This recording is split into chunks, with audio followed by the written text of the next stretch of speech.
There's Always a Lyric is sponsored by Lotus 823. At Lotus 823, your goals are our goals. We help consumer tech, home, and lifestyle brands gain visibility, drive relevant traffic, and increase sales through customized public relations and marketing strategies. Want to learn more? Head over to lotus823.com or get in touch at biz@lotus823.com today. Hey, welcome to another episode of There's Always a Lyric, sponsored by Lotus 823. And today I have a very, very special guest because she's also a friend. Pam Golden is with us today. Pam founded GLA Communications in 1986, which provides high-level strategic and tactical counsel to clients, bringing the benefit of nearly 40 years of experience in creating and executing successful campaigns. She has a keen understanding of the inner workings of the media, an affinity for strategic communications and consumer technology, banking, and public policy. Prior to forming the agency, Pam was an account supervisor at Robert E. Griffin, New York, and Frank Barth in New York. Before entering the public relations field, she was an editor in trade publishing for the technology industries, and she started her career as a newspaper reporter at a daily newspaper in Western Pennsylvania. Pam earned a degree in journalism and communications from Point Park University in Pittsburgh. She was a member of the Public Relations Society of America and its Counselors Academy section. And from 2014 to 2017, she served on its executive committee. She was a 2017 recipient of the Leading Women Entrepreneurs Brand Builder Award. Welcome, Pam. How are you? Thank you, David. So great to be here. Thank you for having me. Oh, it's all my pleasure. I have so many things to talk to you about, and especially on this edition where it's kind of a little bit of a CES special edition.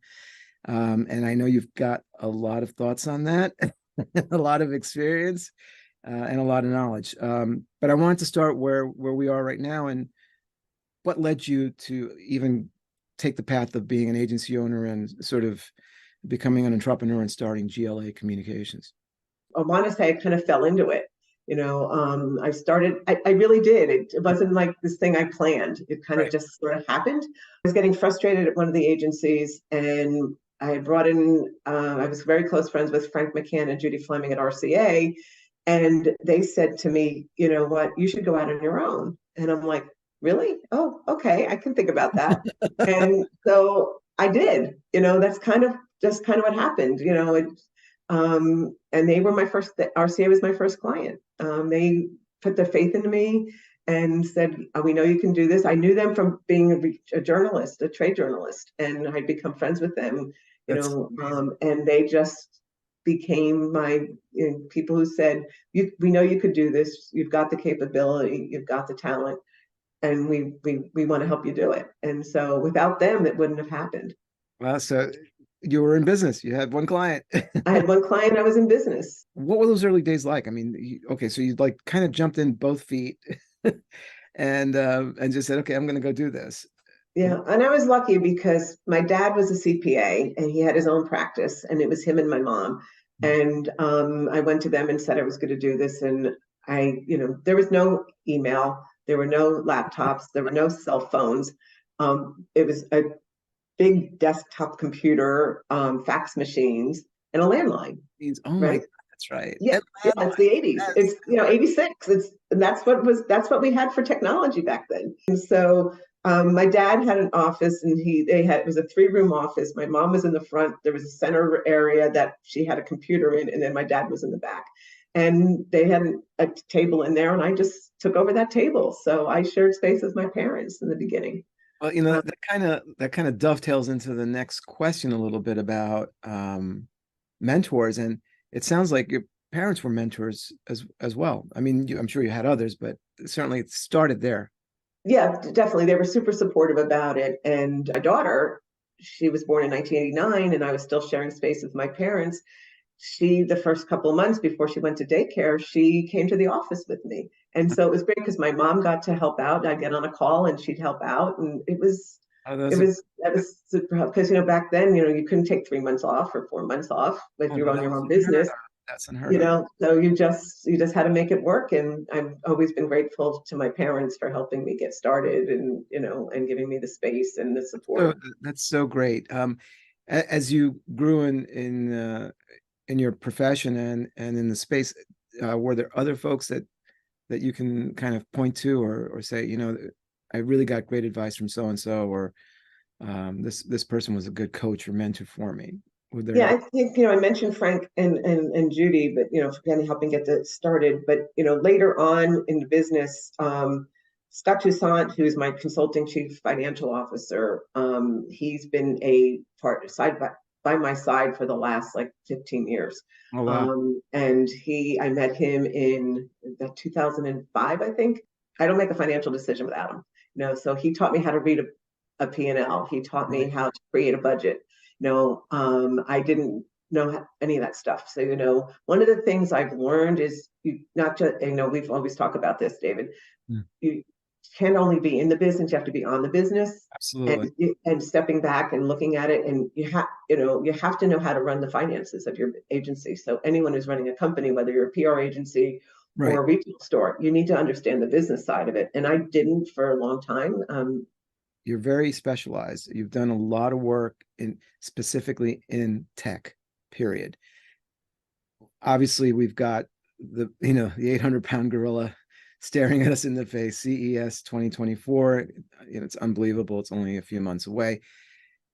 As you've seen everything that's happened, pre-pandemic to pandemic to post-pandemic trade show experience to last year, and what do you think? What are your thoughts about CES and how it's evolved, how it's continued to evolve, and specifically about CES 2024? So, I'm going to take us back a little bit into history. So my first CES was June of 1979. Oh my God. Right. I was a reporter and I covered software. There was a consultant freelance writer, contributing editor. I was working in videography at the time, who covered the hardware side of it. And his name is Mike Heist, still in business, lives in LA, good friend. And he and I went to CES together, and I covered software. Now, in 1979, the only software that was at CES was porn. And I was like 22 or 23 years old. And Michael and I would walk the halls and do the show together, because my first CES, and then we went to that area, and I was just like so embarrassed and not sure what to do. It was pretty much a very unique experience for me. It was a fun time because it was so small, and the group of press that covered it. I started as a trade reporter, and even then when I went into PR, there were only, there were 10 or 15 reporters that really covered the industry. And all the PR people, the folks at RCA and GE and Sony, we all got to be friends. And there was a handful of agencies, and we coordinated everything. So RCA would do dinner, and GE would do like this dessert thing afterwards. And it was a different time. It was more relaxed and not as competitive, I think. And really watch this whole thing explode. I mean, we're there from those much smaller early days to really what it became, what it is. Right. Now it's technology everywhere. I mean,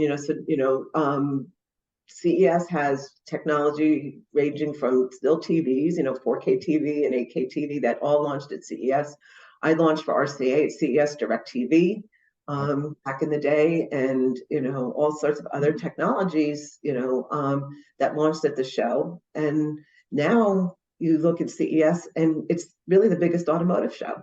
The entire West Hall is dedicated to automotive and automotive technologies, and ancillary businesses. And we hope West Hall opened for us at CES 2023, and we'll be back in there with automotive again in 2024.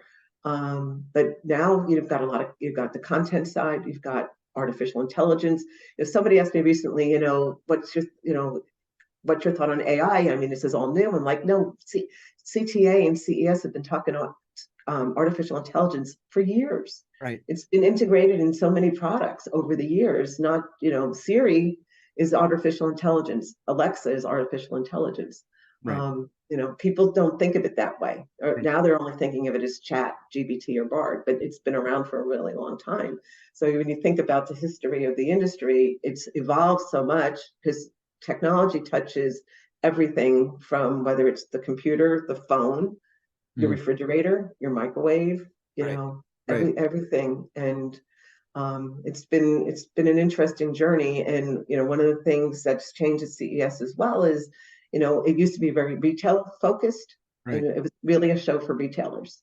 And that has shifted as the retail landscape has shifted. And now it's everybody. You've got government folks, you've got congressional people, you've got content producers, we've got C-Space where, for marketing and advertising and content, at the show. And it runs the gamut from every industry. Advertising people come because everyone's marketing and using technology to market.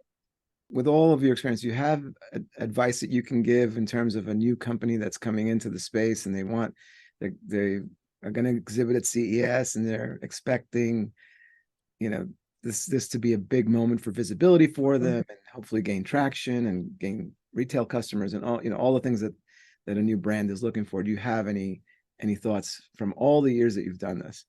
I would say, manage your expectations. The big brands get a lot of the coverage, because that's who they are. Right. But smaller brands do get visibility, but you have to start now. And you probably should have started 6 months ago. Because companies that reach out to media, in November, December, it's the first contact with them. They're like, what, you're just one and done for me, but building a relationship with them, which is harder and harder to do now. I grant that. But I would say at CES, take advantage of everything. If you're an exhibitor at CES, take advantage of everything CES has to offer as far as, providing them with materials, providing them with video. We offer for exhibitors we look for products that we feature on TV shows that the CS spokespeople talk about. So we'll put out a call for products. So we're going to respond to that. And if it fits into what we're looking for, we will include that. Participate in CS Unveiled, because it's a showcase where hundreds of media show up and they're looking for something new and different. And, just, be on, promote yourself on social and take advantage and try to, come to New York and maybe San Francisco, depending where your media are, try to do some desk sides or some meetings with them to get in front of them to talk about your product or your technology. When you look at that landscape coming into 2024, do you see any specific challenges either for them or for CES itself? You've got to find a way to stand out. My advice would be not to spam. Look at the media that you're want to target. If somebody doesn't write about the category that you're talking about, don't send it to them. They just don't. There's a phrase in PR, spray and pray. It's just send it all out there and hope that the universe picks it up. And you're basically just spamming reporters, and they've got so much coming into their inbox. Right. They don't want to, stuff that's not relevant. And so take the time to research. I still spend time looking at people's stories and things like that. I just don't go into the database or, whichever database you're using, to find, reporters, because they change beats really quickly. So if you just go by that, it's, then it's not. And then also what I've done a few times is if it's somebody I know and they're not writing about that area, but I'll reach out and say, hey, I've got a client in this area. I know this isn't your beat, but could you recommend somebody at the publication who would be better for this? If you've got a relationship with the reporter or editor. And I think to get to that relationship part, it goes back to your first point, which is you can't just spray and pray, because whether you're an agency or you're the brand, whoever, doing that, all it's going to do is make you not a person welcome in someone's inbox, and you'll end up getting blocked, because exactly the average media person now is getting like 700 emails a day. Yeah. They don't have time to get spammed by somebody. Also, if you're creating content, whether it's a press release or a blog or whatever, making it so that it's telling a story. So many press releases are, we're the best, we do this, and they're not going to be past the first 3 sentences, maybe the first paragraph. And if you don't get to the news right away, and it's, company X, the largest, blah, blah, you don't want to hear it. They just just the facts is what they want. And why is this unique and different? Why should we pay attention to you? What benefit are you providing the end user, whether it's a B2B product or a B2C tech product or software, whatever. Right. I think if you put yourself in the perspective of the recipient as opposed to the sender, then that will great help. Advice. That's great advice for and I tell that to my clients too. If one of the things I push back on is if they ask me to do something that that's not going to fly, that we can't write it that way, because you have to think about what the reporter wants, not what you want. Obviously you have to get your message across, but you have to do it in a way that's going to resonate with the recipient, as well as getting your message delivered. Agreed. What became your why, and did that change? Did the why change over time, or has it always kind of stayed the same? I know you have, like, I consider your DNA really as a reporter first, a journalist that then kind of flipped sides, which I think created a huge advantage for you. But what's the why? What as the company really, you said, okay, this is real, and I'm turning this into something. What became your why? So I think it's evolved over time, but I think right now and I know this has been overused probably, and may not be unique, but my clients view me as a strategic advisor, a trusted advisor. Right. One of the challenges in PR, and I think as agencies get bigger and it's more competitive and you've got more staff and you need to pay your bills and make your overhead, people take on clients for the sake of taking on clients so that they could make payroll and meet and cover everything. But for me, it's about working with people I like, companies I respect, people I respect, and that will respect me and trust me. And I found that if I can't have a conversation with a client and give them the advice based on my years of experience or my outside perspective, because being outside is an advantage because I'm not as close to it. And so that has become my why, is becoming their trusted partner as opposed to their agency. That's great. And that's actually a great piece of advice in terms of how to really have a business that is thoroughly connected to who you are. Was there a time that you can point to where you failed, or you just basically felt like you went in the wrong direction, and how that helped you, how that taught you? I think early on, I made probably some not the best hiring decisions, as you're growing and looking for people and trying to build a team. And, it's something I hadn't done before. So, you don't always know what to ask, or you don't always, give the best guidance to your staff, best leading. I wasn't the best leader in the beginning, I think. Right. And over the years have actually, that's something I'm very proud of, how I've evolved in my leadership skills. And so knowing when to step away and say, okay, this isn't working for any of us, that kind of thing. But I think hiring decision and leadership in the beginning of the first few years was probably my weakness. But I think I've grown, and as a result, I'm, president of the board where I live, in my community where I live. And I'm on a board at my synagogue and helping lead there, and and also I've mentored. I know you asked about mentors on who mentored me, but also I really love mentoring young PR people, or even just young people, especially women, because if you notice that most of my connections had been men, because in the early days of consumer electronics, consumer technology, it was mostly men. To me, that's a kind of like a give back from you to a career and an industry that gave you a lot and really shaped your direction professionally. Yeah. With all that said, how do you find balance?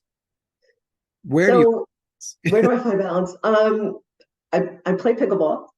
Oh no, Yes, You remember the I love pickleball. In fact, yeah, so that's one thing. But I think more important, I find balance through my family. As you know, I have a 2.5-year-old granddaughter. So she's adorable. that puts everything in perspective, right? So I'm very fortunate. They live not too far from me.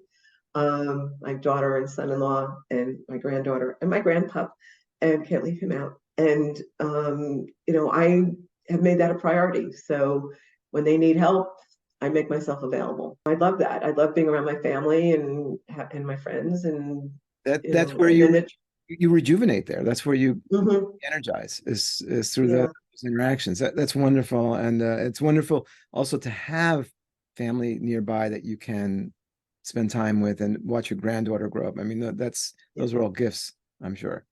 Yes. Well, listen, I only have a couple more questions, but one is, with all of your experience, any advice you can share, a little free advice for folks that are getting started in the industry and want to make a career like you in communication? Yeah, if you're looking at starting your agency, my number one advice would be ask for help. Don't be afraid to ask for help. Most of us business owners think we should know everything and should be able to do it on our own, and we can't. We can't. We need to have a group of people and advisors. So I have, Scott, my consulting chief financial officer. I work with George Rosenberg as a coach. I met him through Counselors Academy, through PRSA. Join counselors if you're starting out. I pitch for counselors. It's great group of folks that PR people who support each other. Find your people, that you can call in and ask for advice. David, you and I do that. Oh yeah. Find partners.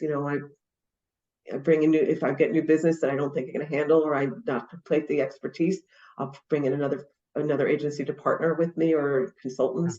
Don't do it on your own. You don't have to do it on your own. It's very lonely running an agency when you don't have a business partner. You're lucky because you have your lovely wife, but when you're by yourself, even if you have staff, everything falls on you.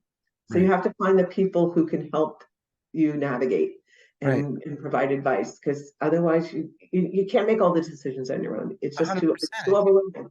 And there's a lot of times that you need that objective third-party voice of someone that's trusted, but that will give you an objective viewpoint on something.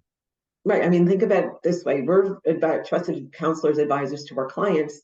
So why wouldn't we need that from somebody else to help us? Totally agree. All right. So now to my favorite question. If there's one song title or lyric that captures you or your view on life, what would it be? It would be "I Will Survive." That is such a Pam Golden statement. I knew you'd love that. I should have guessed. That's so you. Perfect. Oh, 37 years in business, and changes in your personal life, changes in your business life, ups and downs, pandemic, post-pandemic. Business, it's just, you got to look at it and say, you know what, I'm a survivor. I've gone through ups and downs, and I'm still here 37 years later. Thank you, Gloria Gaynor. Yeah. Pam, it's been such a pleasure speaking to you today. Thank you so much for agreeing to do this. I know you're super busy. It's really been a pleasure having you, and thanks for all those insights. This has really been a great conversation from someone who's been on both sides of the aisle, which is really great. Thank you. Thank you, David. I'm so glad you asked, and I'm so happy to spend this time with you today.